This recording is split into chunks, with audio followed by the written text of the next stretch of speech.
Understandably, it is an important event in Parul's institutional calendar. But more than that, it is a defining moment in the personal lives of those completing their degree. The thoughts that I share with you on such an occasion is meant for both. It is natural in standing before graduating foreign students to talk about the importance of international cooperation.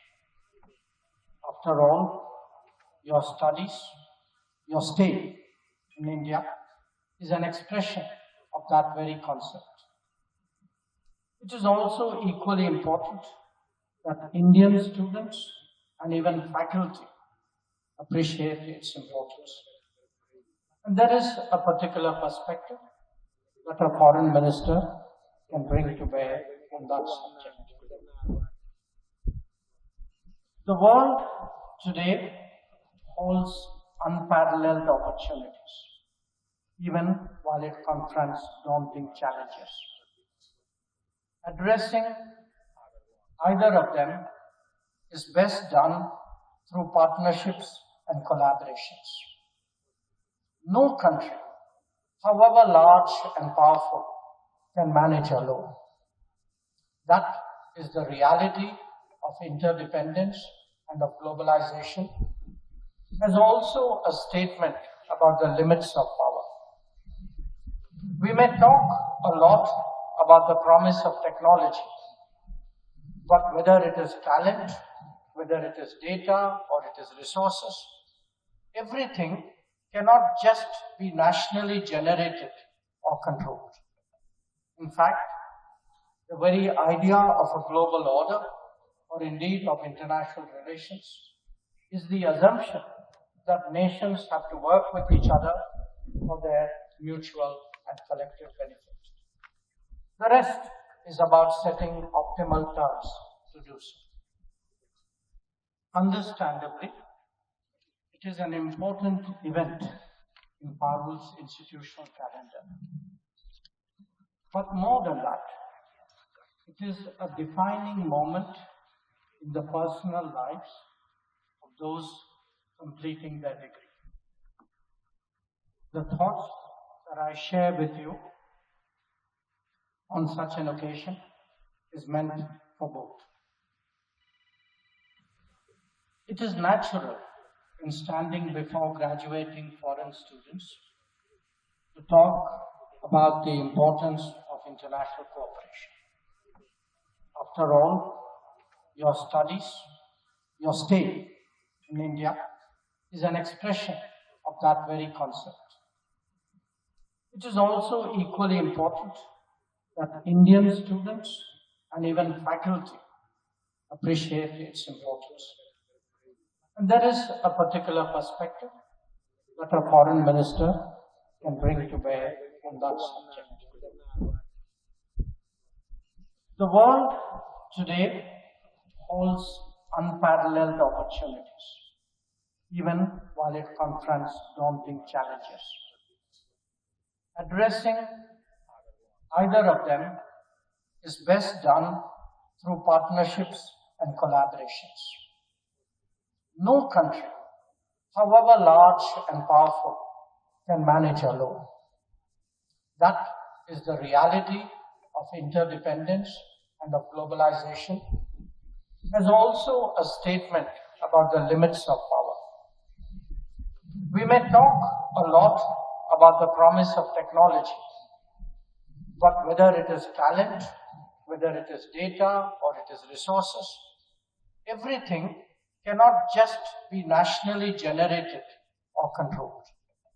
In fact, the very idea of a global order, or indeed of international relations, is the assumption that nations have to work with each other for their mutual and collective benefit.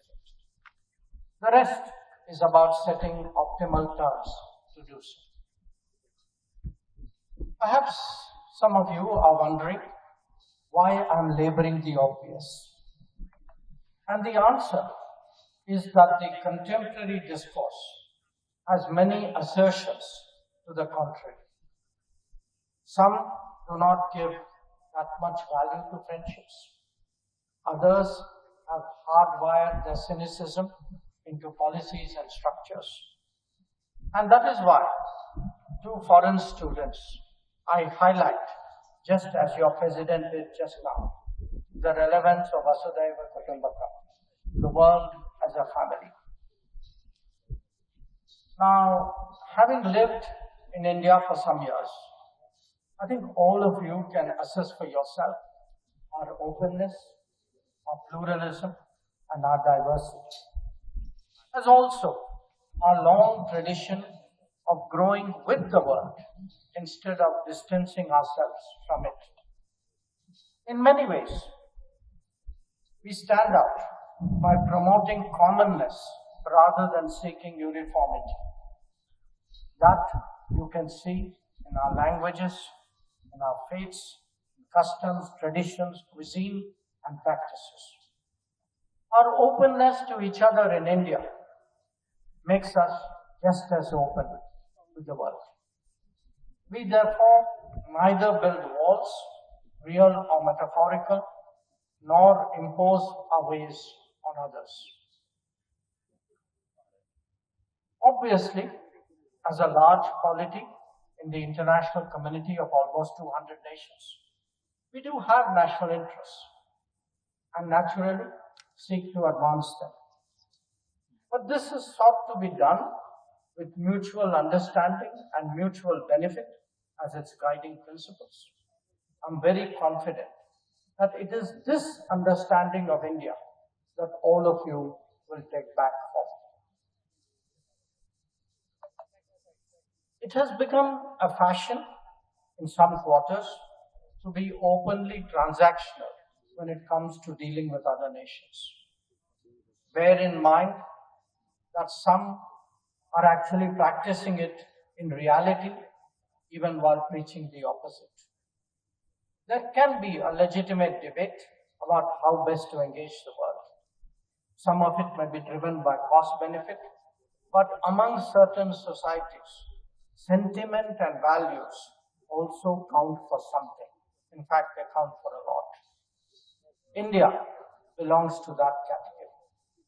Even while pursuing our national goals, we have always kept in mind our larger obligation to the world and to the international community. Now, our resources may be limited, but let me say, India has always had a large heart. And that is why, still being a developing country, we have undertaken more than 600 development projects in 78 nations across various continents. Or let me draw your attention to health, which is so much in our minds after the COVID pandemic. Indian pharmaceuticals have helped to keep healthcare affordable and accessible the world over. Our Bhabatron cancer treatment machines are today in use in Mongolia, in Uzbekistan, in Myanmar, and in Kenya, among others. Even our low-cost pharmacies, which are called Jan Aushadhi Kendras, are beginning to get attention abroad, starting with Mauritius. And in fact, the supply of Jan Aushadhi medicines is ongoing to Nauru and to Guyana. Our renewable experiences are also being similarly shared through the International Solar Alliance. Similarly, our disaster preparedness is being done through the Coalition for Disaster Resilient Infrastructure. Most important, digital public infrastructure, whose benefits all of you personally experience every day in India. It is today receiving global traction. Among those who have shown interest include Sri Lanka, Kenya, Tanzania, Colombia, Cuba, and Angola. The same logic is also visible when it comes to capacity building. Our objective is to create capabilities on a sustainable basis in other societies drawing on our experiences and learnings. They can extend from the big to the small, from the complex to the obvious, from the creative to the routine.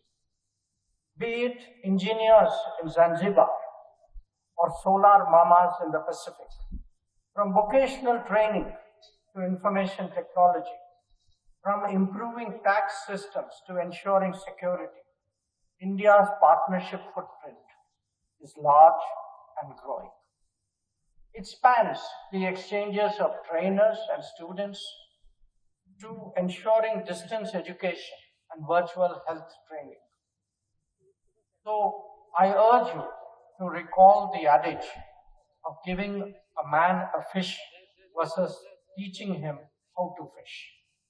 We in India advocate the second, the lifetime solution. India's neighborhood has experienced this commitment to finding cooperative solutions more than any other region. In fact, the last decade has seen a real transformation in connectivity and contacts. There are today power grids, fuel pipelines, road, railways, and waterways that could not have even been imagined a decade earlier. In every crisis, we have stood together in this region for our collective well-being. It could be vaccine supply during the COVID, or fuel and fertilizer supply after the Ukraine war, post-earthquake response and relief in Nepal and Myanmar, or first responder endeavors in Sri Lanka, Bangladesh, and Maldives. Like in any grouping, there obviously has to be a mutuality of benefits and respect for each other's sensitivities that characterizes our contemporary world. This willingness to stand by each other will only become more important with the passage of time. Friends, trusted friends are usually found in testing times. This is both a personal experience as well as a policy reality. Often, we are confronted with natural disasters or even man-made situations that are beyond the national capacities of any country to cope. This could be an earthquake or a typhoon, a conflict or a pandemic, indeed anything that is unforeseen and consequential. In such contingencies, the cooperative facet of world affairs comes to the fore. Relying on those more distant and less connected is no longer prudent. There is neither the same capability nor indeed the necessary empathy. India has certainly taken on much more responsibility in the last decade. It was visible when an earthquake recently struck Myanmar, or when conflict zone evacuations took place, such as in Ukraine, or in fact during the Sri Lankan economic crisis. The world today is returning to its natural diversity and to its pluralism. As colonial empires ended, many societies have regained their voice along with their freedom. The membership of the United Nations has itself quadrupled since its founding. It is essential that in our quest towards a more equitable and contemporary world order, that there is mutual respect for cultures, traditions, and heritage. While the colonial era may be behind us, new forms of domination have emerged, misusing the openings provided by globalization. They profess to judge us all and pronounce on our credentials. One example is the ill-concealed interference in the politics of nations of the global south, often in the name of promoting democracy. You have today done your country, your family, but most important, you have done yourselves proud through your achievements. I wish you all the very best for your growth, for your success, for your happiness. Thank you very much. We saw was an attempt to devastate the tourism economy of the Union Territory of Jammu and Kashmir, as well as an evil design to sowing religious discord. The barbarity of the killings required an exemplary response, which was delivered by destroying terrorist command centers, especially in Bhavalpur and Murikhe. It is imperative that those who sponsor, nurture, and utilize terrorism for their ends are made to pay a high cost. That it warranted a forceful response even after the 26/11 attack in Mumbai in 2008 is widely acknowledged. But times have changed and our resolve is much stronger now. Terrorism epicenters are no longer immune. India's zero tolerance for terrorism is manifest today through its actions. We will never give in to nuclear blackmail. And whatever decisions have to be taken in India's national interest are taken and will continue to be taken. As we responded to the Pahalgam attack, it was also heartening to witness the understanding from other nations of our right to defend ourselves against terrorism. There are other pressing challenges too faced by the world, especially by our brothers and sisters of the global south. We all realized during the COVID pandemic how much our health security was dependent on others. The Ukraine conflict brought home the vulnerabilities of energy security. The shortage of fertilizers and the scarcity of food grains left many economies deeply impacted. Yet situations have worsened even as trade prospects deteriorated in face of financial decisions taken far away. And through all this, the pressures of climate change have grown steadily, although the resources to combat them have shrunk. I highlight these concerns not to alarm you, but to urge an awareness and understanding of the larger challenges faced by humanity. Each one of us, in whatever we do, can find some way of making a difference.